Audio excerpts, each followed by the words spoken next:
আচ্ছা, আপনার যে ক্যান্সার ধরা হওয়ার পরে আপনি যে চিকিৎসা করেছিলেন অ্যালোপ্যাথিকে, আপনার কত টাকা চিকিৎসা খরচ হয়েছিল? 5 লাখ 6 লাখ। বিশেষ করে আমার সাথে MBBS doctor, DSMS doctor, BSMS ডাক্তাররা আছেন গণস্বাস্থ্য হোমিওতে, এবং আমরা সবাই সহযোদ্ধা হিসাবে নিয়ে কাজ করে আমরা যে সফলতা পেয়েছি তার একটু প্রমাণ আপনাদের সামনে তুলে ধরছি।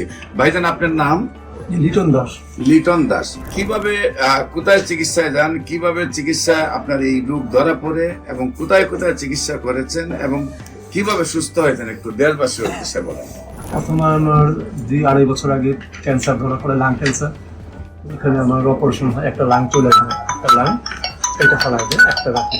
আর কেমো দিয়েছিলাম 3-4টা কেমো দেওয়ার পরে আবার 2 বছর পরে এটা ফিরে আসে শরীরে। ডাক্তার বলে আবার কেমো দিতে হবে। তো আমি আর কেমন না দিয়ে আপনার স্বর্ণপূর্ণ আপনাকে ফেসবুকে বিভিন্ন আপনি প্রথম যখন ডাক্তারের কাছে গেছেন, যাওয়ার পরে ধরা পড়ছে আপনার ক্যান্সার হয়েছে। হ্যাঁ, তো ক্যান্সার হওয়ার আগে আপনি ডাক্তারের কাছে গেছেন, আপনার কি প্রবলেম হতো? আমার কাশি হইতো। কাশি হতো। কাশি হইতো আর শুকাই যেত। পর্যাপ্ত পরিমাণে কাশি হয়তো, তারপরে ডাক্তার দ্বারা গেছেন, ডাক্তার দ্বারা যাওয়ার পরে দেখা গেল আপনার লাং ক্যান্সার। তারপরে আপনি লাং কেটে ফেলেন, কেটে ফেলে 2 বছর মোটামুটি একটু সুস্থ থাকেন। তারপর আবার ক্যান্সার ব্যাক করে আবার কফ টফ সব চলে আসে। সম্মানিত দেশবাসী, প্রত্যেকটা ক্যান্সারে কেমোথেরাপি, রেডিওথেরাপি বা অপারেশন করার পরে কিছুদিন ভালো থাকে, আবার রিটার্ন ব্যাক করে।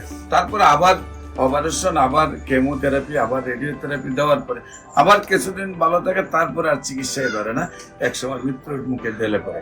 সবাইকে আমাদের অফিস ভিজিট করার আমন্ত্রণ জানিয়ে যে কোনো প্রয়োজনে স্ক্রিনে দেওয়া নাম্বারে যোগাযোগ করার জন্য আহ্বান জানিয়ে শেষ করছি। সবাইকে ধন্যবাদ।